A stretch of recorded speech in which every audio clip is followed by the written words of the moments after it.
dia.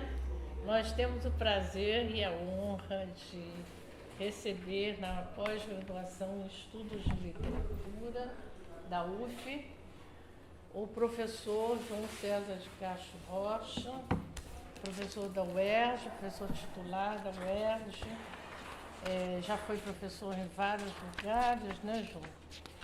Pelo mundo afora, e de uns tempos para cá virou uma personalidade midiática, porque ele resolveu estudar a extrema-direita e virou um especialista. Eu digo que ele é especialista em extrema-direita, ele não gosta muito, mas enfim, é um estudioso da extrema-direita.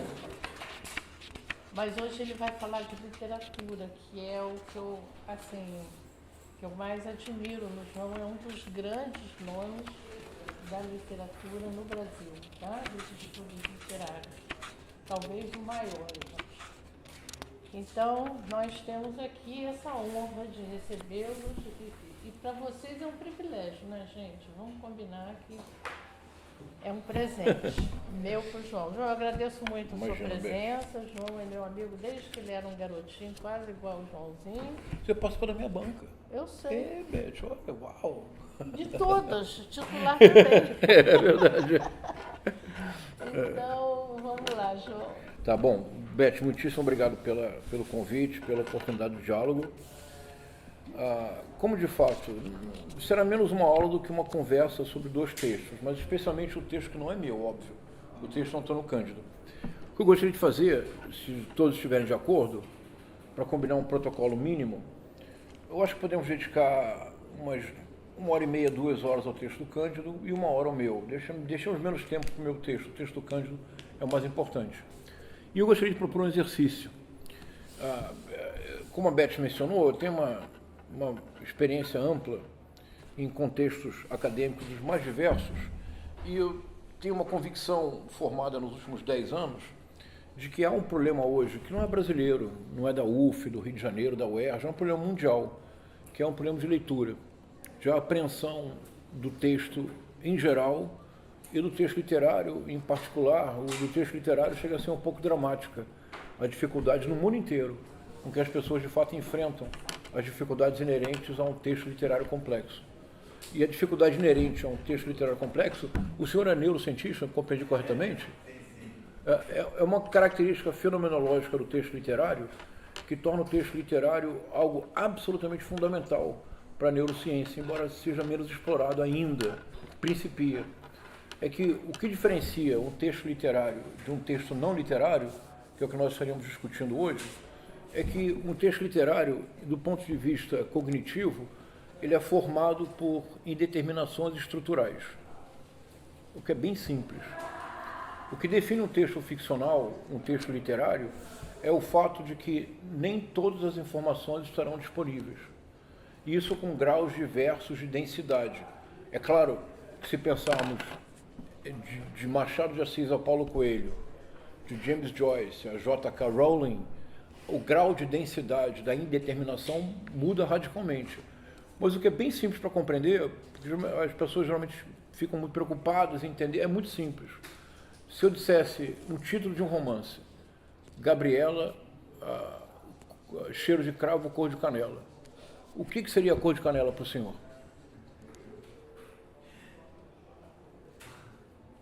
A cor de canela seria bom, na verdade é o cheiro da canela. Cheiro de cravo, cor de canela. Sim. O que seria a cor de canela para o senhor? Seria marrom. Marrom. O que seria a cor de canela para você? O tom da pele. Que tom seria? Negra. O que seria a cor de canela para você? O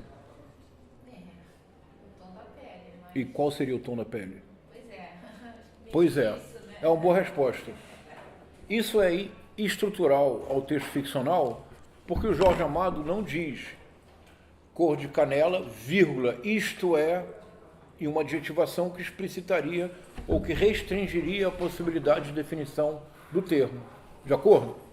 Quer dizer, o que caracteriza o texto ficcional é que ele é composto pelo que Wolfgang Iser chamava de Leerstellen, lugares vazios de informação.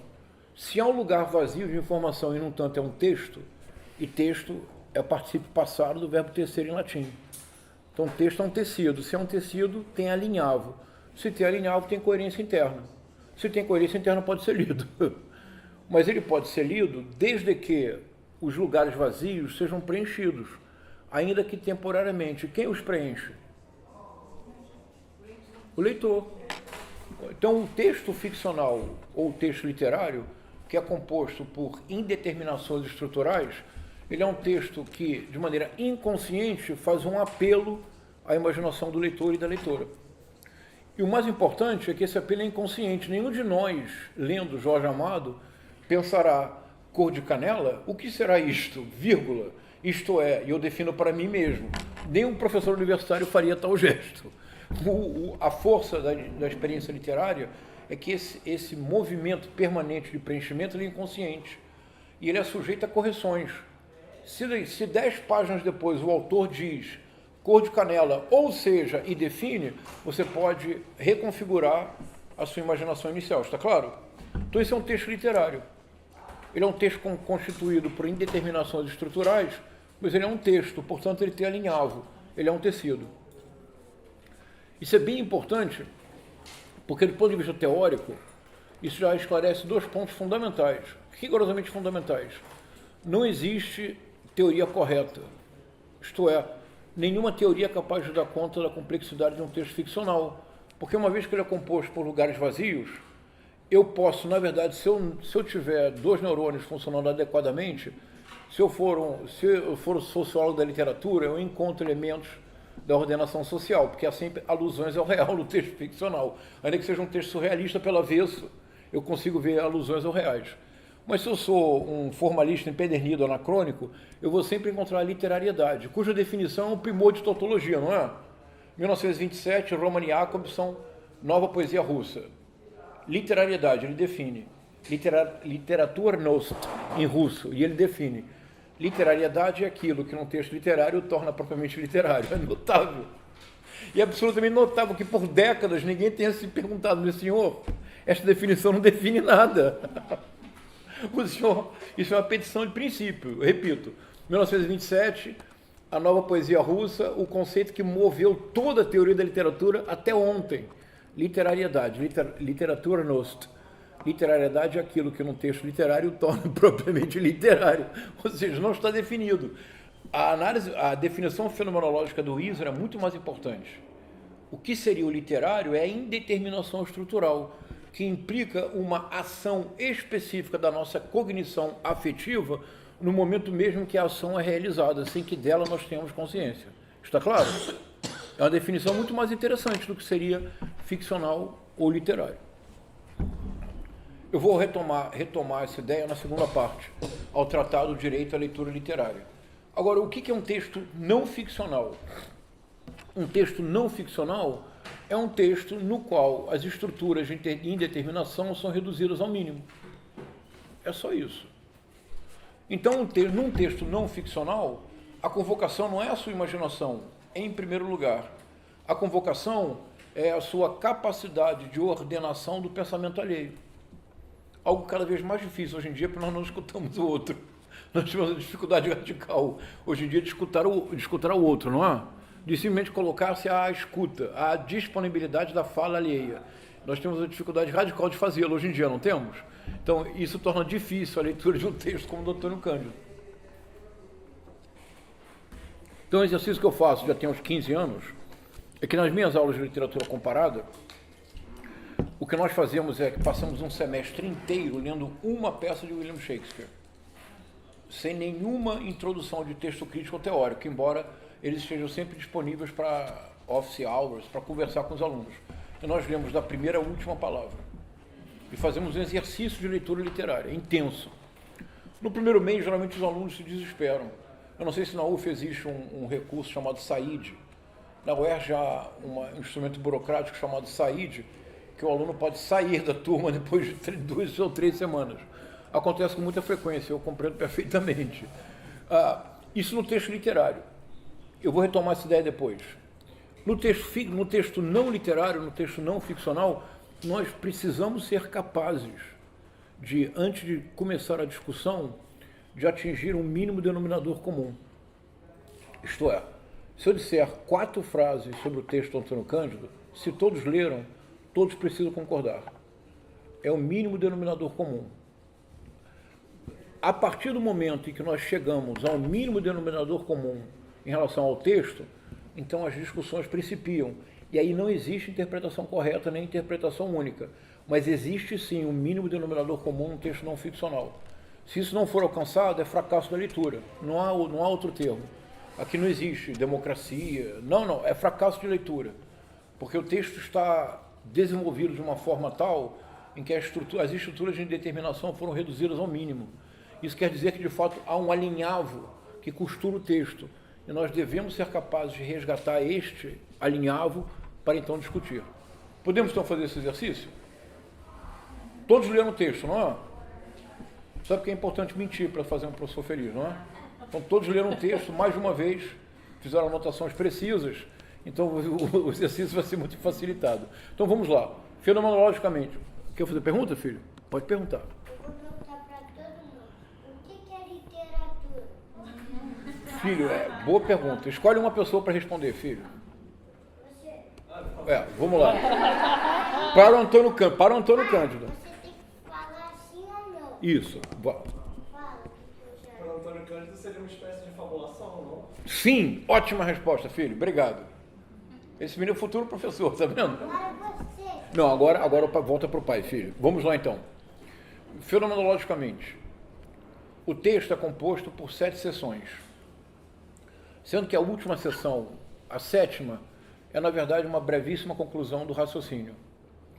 E é possível acompanhar, de maneira bastante racional, a maneira pela qual o Antônio Cândido argumenta. Eu vou propor sinteticamente. Vejamos se todos estão de acordo. Não é necessário que estejam de acordo. Mas é importante que nós cheguemos a um acordo sobre a estrutura do texto antes de principiar a discuti-lo. Caso contrário, pela minha experiência no mundo inteiro, é que nunca se discute o texto. É uma eterna viagem, sem fim. A viagem principia e não termina nunca. Então vamos principiar pelo texto. São 7 sessões. A última é uma breve conclusão. Na primeira sessão do texto, há o enfrentamento de uma pergunta. A pergunta é: qual a relação possível entre o tema dos direitos humanos e a literatura? Contextualização breve. Vou deixar a contextualização para depois. Então, a primeira sessão do texto é o enfrentamento de uma pergunta. Num conjunto de palestras dedicadas a direitos humanos, a partir de diversos pontos de vista, por exemplo, direitos humanos e a jurisprudência brasileira, a relação é óbvia. Direitos humanos e a segurança pública, a relação é evidente. Direitos humanos e Sistema Único de Saúde. Direitos humanos e direito à moradia. As relações são óbvias. Direitos humanos e literatura. A relação não é clara. Não é uma relação que se apresente de maneira tão óbvia e concreta quanto as outras, de acordo? Então, a primeira seção do texto, do que se trata é de justificar a pertinência da associação entre direitos humanos e literatura. E justificar essa pertinência é o eixo inteiro do ensaio, com uma pequena variação na seção 6ª. A resposta inicial é que, após a Segunda Guerra Mundial, especialmente após o Tribunal de Nuremberg e o reconhecimento dos horrores do Holocausto e da mortandade da Segunda Guerra Mundial, os direitos humanos conheceram no mundo uma mudança qualitativa. Depois vou voltar ao texto e vamos ver as passagens. Uma mudança qualitativa. E essa mudança qualitativa é uma conscientização da sua necessidade dos direitos humanos. De acordo com essa síntese da primeira parte? Segunda parte. O que significa, então, o binômio direitos humanos e literatura? É que só há direitos humanos, esse ponto é fundamental, porque ele esclarece de imediato por que a extrema-direita tem uma impossibilidade radical de aceitar direitos humanos e fazem jogos de palavra infames. Os direitos dos humanos, os direitos outros, não importa. Só há direitos humanos se houver o reconhecimento do outro. Só existe a possibilidade de pensar em direitos humanos se eu incorporo como central na minha concepção de mundo a ideia da alteridade, a legitimação da diferença pela própria diferença.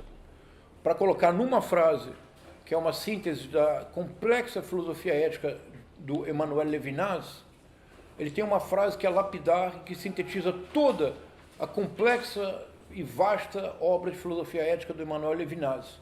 Ele diz: o outro é um outro eu. Isto é, ambos estamos no mesmo patamar de subjetividade. Portanto, a intersubjetividade é possível. Só há direitos humanos se houver reconhecimento da centralidade do outro. De acordo?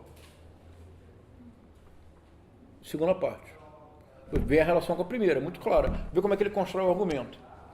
Agora, então, está resolvido.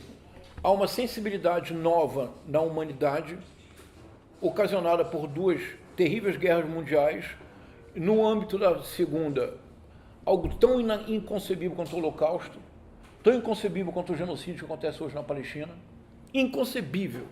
O genocídio que acontece hoje na Palestina é inconcebível. Se o Estado de Israel continuar bloqueando a chegada de alimentação na Palestina, em 3 semanas as crianças da Palestina morrerão todas. Estão hoje emaciadas. Eu me refiro ao Estado de Israel, eu me refiro ao homem de extrema-direita Netanyahu, não me refiro aos judeus, nem à legitimidade da existência do Estado de Israel. Eu me refiro ao governo de extrema-direita de Israel. Isso está claro? Que nós não estejamos indignados é a demonstração concreta de uma mudança de época em relação ao texto do Cândido. Eu vou tratar disso daqui a pouco. Primeiro eu quero fazer a síntese apenas do texto. Então, havia uma sensibilidade nova produzida pelos horrores da Segunda Guerra, o que implicava uma consciência próxima do horror do nazifascismo, e isso implicava uma aceitação mais ampla da ideia de direitos humanos. Essa aceitação mais ampla implica o reconhecimento do outro. Então está explicado o primeiro termo. Agora é preciso explicar o termo literatura, não é verdade? Terceira parte do texto. Que é a sua resposta. Qual é o seu nome? Diego. Diego, a resposta do Diego. Estava certa a resposta do Diego, filho. É que para o Antônio Cândido, a literatura tem valor antropológico porque a literatura é universal. Todo cuidado do mundo agora. A noção de universal, de maneira legítima, caiu em descrédito. Mas caiu em descrédito a noção de universal enquanto conteúdo a priori determinado. Quando nós criticamos de maneira adequada a noção de universal, nós, na verdade, não estamos criticando a ideia de universal. Nós estamos criticando o fato de que a ideia de universal se associa a um conteúdo determinado, que é necessariamente histórico e a contradição não se resolve. E nas condições da civilização ocidental, esse conteúdo universal geralmente é associado ao homem branco heterossexual. Então essa crítica à universalidade enquanto conteúdo a priori é indispensável. Mas me parece que não faz o menor sentido criticar a possibilidade de um universal a priori que seja desprovido de conteúdo. Explico. Não existe grupo humano contactado que não tenha determinadas interdições para as relações endogâmicas. Isto é, incesto. Não existe grupo humano contactado que não tenha certas interdições para a endogamia. Agora, por isso Lévi-Strauss dizia que o incesto é a passagem da natureza para a cultura, é universal e é sempre diverso. Mas como assim? Porque para determinar qual a interdição, é preciso entender as relações de parentesco do grupo. Por exemplo, sociedades matrilineares, sociedades nas quais, portanto, a centralidade recai na mãe, na mulher, sabe-se quem é a mãe, não se sabe? Sabe-se quem é o pai? Então, nas sociedades matrilineares, em certas sociedades matrilineares, o incesto é direcionado ao tio. Por que o tio? Porque o tio é o irmão da mãe e ambos saíram do mesmo ventre. É identificável a origem. Eu sei que este é irmão desta. Portanto, o filho desta não deve ter relacionamento com este. Em relação aos outros homens, um deles pode ser o pai, eu não tenho como estabelecer. Está claro? Então, há incesto? Há alguma interdição para a endogamia? Você não pode se relacionar com o tio. Mas é o pai? Não. Para nós, na sociedade ocidental, o incesto envolve o quê? Familiar próximo, pai, filho, não é isso? Então, não existe um grupo humano contactado que não tenha alguma forma de interdição para as relações endogâmicas. Todos os grupos humanos contactados até hoje possuem alguma forma de interdição para relações endogâmicas. Endogâmicas, relacionamento sexual no mesmo grupo. Mas não é sempre igual, porque as relações de parentesco variam. Está claro? É universal? É universal. Tem conteúdo a priori? Não. Tem uma forma a priori, não tem um conteúdo a priori. De acordo? Não existe grupo humano contactado hoje. Não existe nenhum grupo humano contactado. Pode ser que surja amanhã. Hoje, nos milhares de anos do Homo sapiens, não existe nenhum grupo humano contactado que não tenha, no ato de colocar em palavras o mundo, a cosmovisão, o relacionamento entre os membros do grupo, de colocar isso em palavras e que tenha centralidade na organização social. Não existe nenhum grupo humano contactado que não tenha na narrativa um dos eixos da sua organização. De acordo? É universal? Tem conteúdo previamente atribuído? Eu estou dizendo que a narrativa é uma narrativa que caminha na direção A, B, C ou D?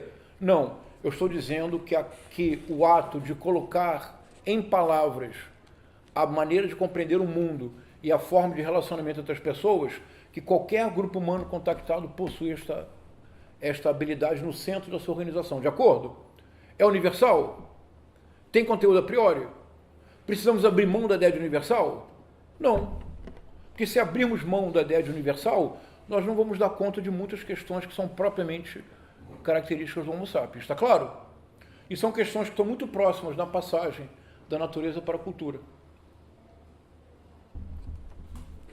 Terceiro ponto do texto. A literatura é um direito universal, porque não há nenhum grupo humano que não tenha na fabulação dos seus eixos de organização. De acordo? Terceiro ponto. Então, nós já vimos. O primeiro ponto responde à questão dos direitos humanos e literatura. E principia não tratando da literatura, mas dos direitos humanos, com uma nova sensibilidade mundial após os horrores da Segunda Guerra. Essa sensibilidade implica dizer que há um reconhecimento da centralidade do outro na constituição de si e da sociedade. Chegamos à literatura. A literatura é uma forma universal de fabulação. De acordo? Alguma dúvida até aqui? Temos um mínimo denominador comum? Eu estou interpretando o texto? Não, estou descrevendo. Essa é a estratégia. Nós devemos ser capazes, num primeiro momento, num texto crítico, de descrevê-lo. Depois, aí nós vamos começar a conversar. Quarto ponto. A resposta inicial sobre literatura é boa? É ótima. Mas resolve o problema? Não, porque ela é muito genérica. Eu apenas digo que existe nos grupos humanos, de maneira presente em todos os contactados, uma capacidade de fabulação. Mas isso responde à pergunta de como isso deve se tornar um direito universal? Não. É preciso dar um passo além. Então sabemos que existe esta função, a função fabuladora. O que faz a função fabuladora que a torna indispensável? E chegamos então à definição que ele faz entre bens compressíveis e bens incompressíveis. Aqui eu devo resistir à tentação de contextualizar, farei depois e vai ficar bem óbvio para vocês a importância dessa distinção em 1988. Bens compressíveis seriam bens que não precisam ser assegurados a todos. Por exemplo, um iPhone 16 Pro Max. Isso é um bem compressível. Não é, filhão? Mas é um bem compressível, filho. Agora, filho, todos os dias você toma café da manhã? Almoça? Janta direitinho? Ontem estava meio ruim, né, filho? Aquele ovo, né? Isso é um bem incompressível. Um bem incompressível não pode ser negado sob pena de negar a própria dignidade da pessoa humana. Isso é um bem incompressível. Esses não podem ser negados. Direito, por exemplo, à água potável, a oxigênio. Em breve não. Então são bens incompressíveis. Qual é a função da literatura? Já sabemos que a literatura é um traço universal. Mas qual é a função da literatura? Porque essa resposta tem que ser dada de maneira objetiva. Não adianta dizer que a literatura salva. A literatura não salva. Nos campos de concentração, os dirigentes, os comandantes dos campos de concentração eram alemães com altíssima formação intelectual. As casas onde eles moravam eram um tanto recuadas em relação ao campo. E certamente à noite, com a família, aquela família toda, como você disse, de pessoas de olhos azuis e cabelos louros, faziam uma pequena orquestra de câmara e tocavam Bach, Beethoven e Schumann. E o pai leria Goethe, o Fausto, e certamente se deliciaria com os longos e impossíveis parágrafos do Thomas Mann. E durante o dia matava milhões de judeus, e não só judeus, ciganos, homossexuais, comunistas. A literatura não salva. Isso é uma tolice do Todorov. Imaginar que a literatura não salva. O que a literatura como função realiza? É o quarto ponto do Cândido, que é bem interessante. A literatura permite a ordenação do caos por meio de palavra. É bem simples de entender isso. Se eu perguntasse para você, o que você fará ao sair daqui? O que você fará ao sair daqui? Uma resposta: trabalhar. Você tem certeza? A princípio, sim. Mas você tem certeza absoluta de que vai sair daqui e vai trabalhar? Sim. Quais são os passos necessários para que isso ocorra? Sim, tem uma série de passos. Isso. Tem que pegar o ônibus. Existe alguma certeza de que esses passos serão dados? O Kafka tem um conto absolutamente excepcional de meio parágrafo. O conto diz assim, é mais ou menos assim, são pouquíssimas palavras. O cavaleiro A sai da cidade X para chegar à cidade Y, ponto. E há aqueles que acreditam que um dia ele chegará. Porque entre o ponto A e o ponto B, tudo pode ocorrer. Sim. Não é, filhão? A vida é uma sucessão de pequenos caos, que nós ordenamos pelo esquecimento, mas também pela capacidade da palavra dar sentido àquilo que não possui sentido a priori. Uma parte significativa das 24 horas do cotidiano de vocês não tem o menor sentido. Não faz o menor sentido passar num transporte público numa catraca, onde somos reduzidos a números. Não faz o menor sentido passar horas no transporte público, apinhado. Se você é mulher, então, o sofrimento é dobrado, não é verdade? Isso não faz o menor sentido. Não faz o menor sentido entrar numa fila para comer no bandejão, não faz o menor sentido. Talvez não faça o menor sentido para vocês estar sentados aqui agora. A nossa vida é uma sucessão de pequenos caos, que nós ordenamos através da palavra. A literatura é o momento maior, a expressão máxima dessa capacidade de dar ordem ao caos a partir de uma função harmonizadora. Harmonizadora no sentido em que a literatura, no fundo, nós precisávamos defini-la de maneira pouco romântica, a literatura é a tecnologia do alfabeto, não é isso? Qual é a origem da palavra literatura? É a mesma de gramática. Curioso isso, que nós opomos hoje em dia literatura e gramática, não é? Mas a palavra é a mesma. Grama, em grego, é letra. Letra, em latim, é letra. Gramática, literatura, é a tecnologia do alfabeto. É a capacidade de colocar juntas letras que formam palavras, cuja união formam frases, cujo concurso formam parágrafos, cujo acúmulo formam textos. Então, a literatura é tecnologia da palavra, a gramática é tecnologia da palavra. Quer perguntar alguma coisa, filho? Sim. Pode perguntar. Eu vou ler um poema que tinha lido com meu pai. Não, melhor, filho, peraí. Poema não, você vai ler uma coisa que é importante para o meu argumento. Lê aqui para todo mundo, olha. Daqui até aqui. Capricha. Alto, para todo mundo escutar. Até onde? Até aqui, ó. Deixa. Daqui até aqui. Leia em voz alta. A literatura é o sonho acordado das civilizações, portanto, assim como não é possível haver equilíbrio psíquico sem o sonho, durante o sono, talvez não haja equilíbrio social sem a literatura. Obrigado, filhão. Muito bom, cara. Senta lá com a mamãe. Então, qual é a função da literatura? Para que ela, de fato, seja um direito incompressível. A literatura é a arte de ordenar o caos por meio da palavra. Está claro? É bem claro, não é? Então, já temos os direitos humanos como o surgimento de uma nova sensibilidade na humanidade, como resposta aos horrores das guerras, das duas guerras mundiais que devastaram o século XX. Os direitos humanos só fazem sentido quando há um reconhecimento explícito da centralidade do outro.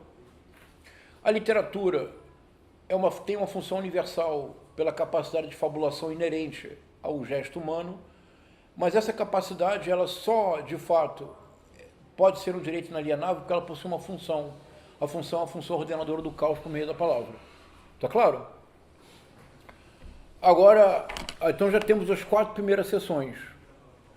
Agora temos a 5ª e a 6ª. A 5ª função é que a literatura tem uma importância no que se refere a direitos humanos, porque só é possível pensar em direitos humanos quando eu penso na ampliação dos direitos para todos. Aqui o outro são todos. Então ele mostra como há um momento na literatura ocidental, especialmente no gênero romance, no século XIX, em que de forma involuntária há um tema novo que surge, que é quase inevitável, porque é o século das megalópolis. Pela primeira vez na história da humanidade, surgem cidades megalópolis como Londres e Paris.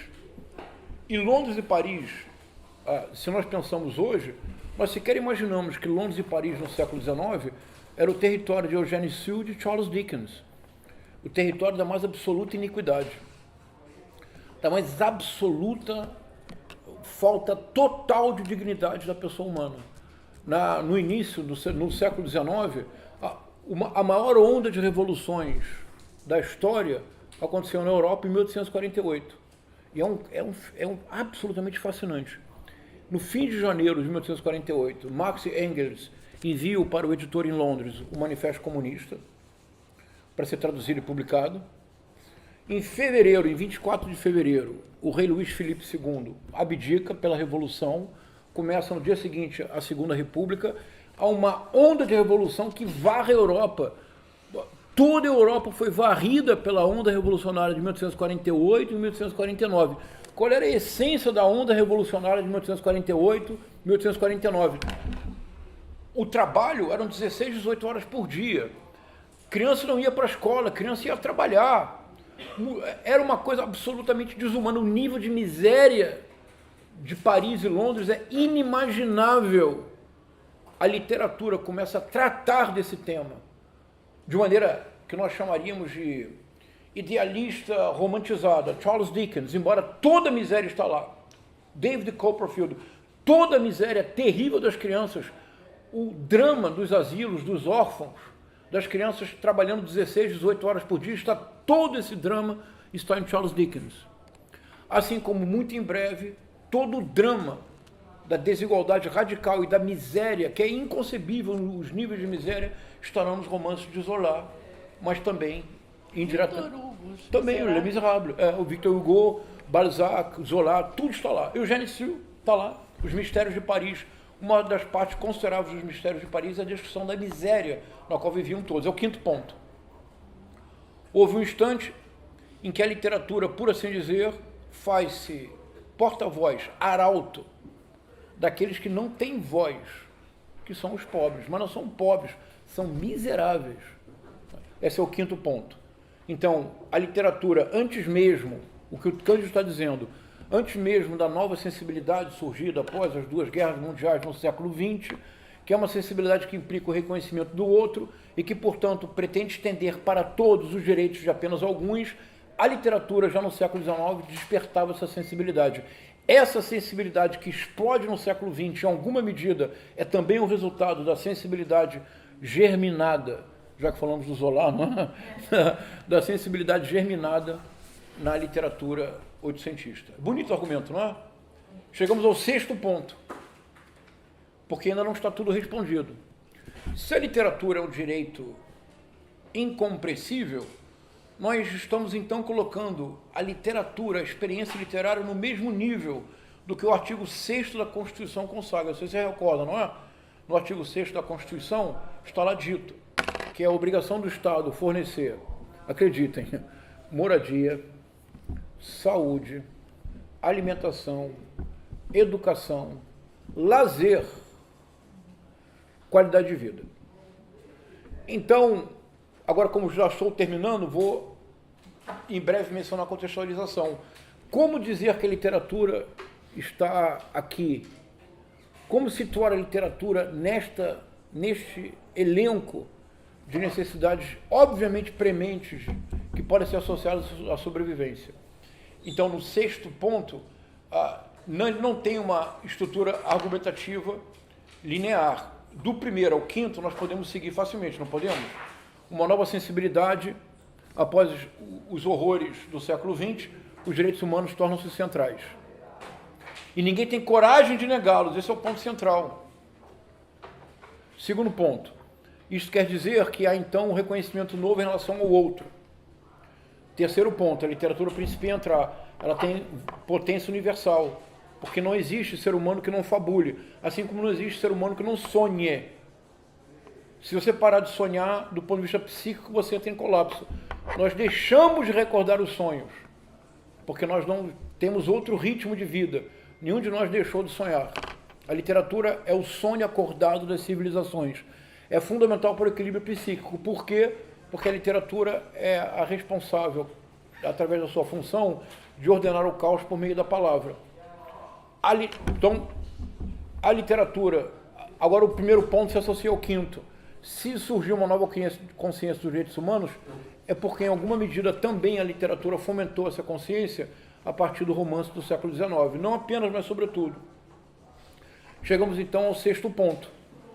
Como é que então isso se torna um direito? Porque até aqui é tudo muito claro, mas como é que torna um direito? Comparável aos outros. Isso antes dos titãs, não é? Você tem fome de quê, não é isso? Porque então o argumento dele é muito interessante, ele recupera algumas experiências. Por exemplo, na década de 30, houve uma série de congressos mundiais pela paz. Eram congressos de intelectuais, escritores, artistas, que buscavam barrar o nazifascismo. É no contexto desses congressos que o Walter Benjamin escreve o famoso ensaio, a obra de arte na época da sua reprodutibilidade mecânica, que todos vocês leram muito bem, que na época ninguém leu. A primeira versão desse ensaio foi recusada pelo Adorno e pelo Horkheimer. É uma famosa carta do Adorno para o Benjamin que ele diz: mas onde estão as mediações? Ele tem que reescrever o ensaio, ele precisa, porque ele não tem carreira acadêmica. Você sabe que o Walter Benjamin não teve carreira acadêmica porque ele teve uma segunda tese de doutorado recusada pela banca, que não era suficientemente acadêmica. Então ele nunca teve posto acadêmico, ele vivia de bico. E um dos principais bicos era escrever para a escola do Instituto de Pesquisas e Estudos Sociais, a escola de Frankfurt. Mas o editor era o Adorno exigia mediação, e ele precisava do dinheiro, ele colocou as mediações e ganhou o dinheiro pelo ensaio. Mas qual era o objetivo real do Benjamin ao escrever esse ensaio? Que nós perdemos totalmente essa noção. O objetivo real do Walter Benjamin era convocar a esquerda para se apropriar dos novos meios de comunicação para fazer frente ao nazifascismo. Porque dizia o Benjamin, o nazifascismo domina a rádio, domina o cinema. E eles estão à nossa frente porque eles estão dominando a rádio, estão dominando o cinema. Ele cria uma série de conceitos como inconsciente ótico e, sobretudo, tem a famosa frase: o fascismo estetizou a política. Nós precisamos politizar a estética. Que é uma frase crucial, mas pouco entendida. Estetizar a política quer apenas dizer tornar a política campo dos afetos. É só isso. Vocês se recordam que estética vem do verbo estesein, em grego, que quer dizer perceber com os 5 sentidos. Estetizar a política quer dizer tornar a política algo que nos afecta através dos sentidos. É tornar a política Nicolas Ferreira e essas pessoas que fazem da política uma espécie de influencer digital, não é? É basicamente isso. E ele dizia, é preciso politizar a estética. Isto é preciso colocar consciência crítica na fruição dos 5 sentidos. É basicamente isso que ele está dizendo. Então ele escreve esse texto com esse objetivo. foi totalmente fracassado. Ninguém levou o Benjamin. Nos anos 30, o Benjamin era ninguém, era uma não entidade. Uma outra proposta triunfou.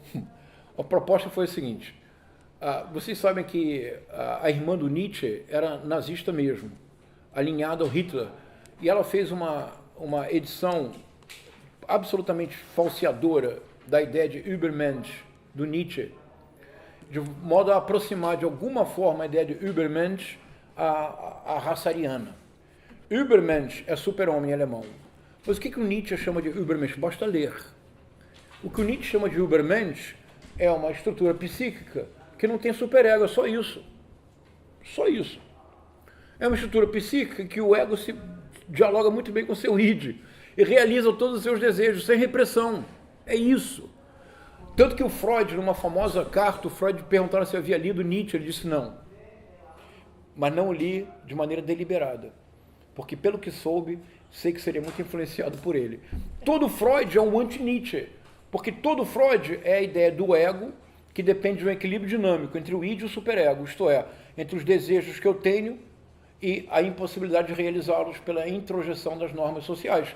O Übermensch do Nietzsche é apenas um sujeito puro id, é só isso.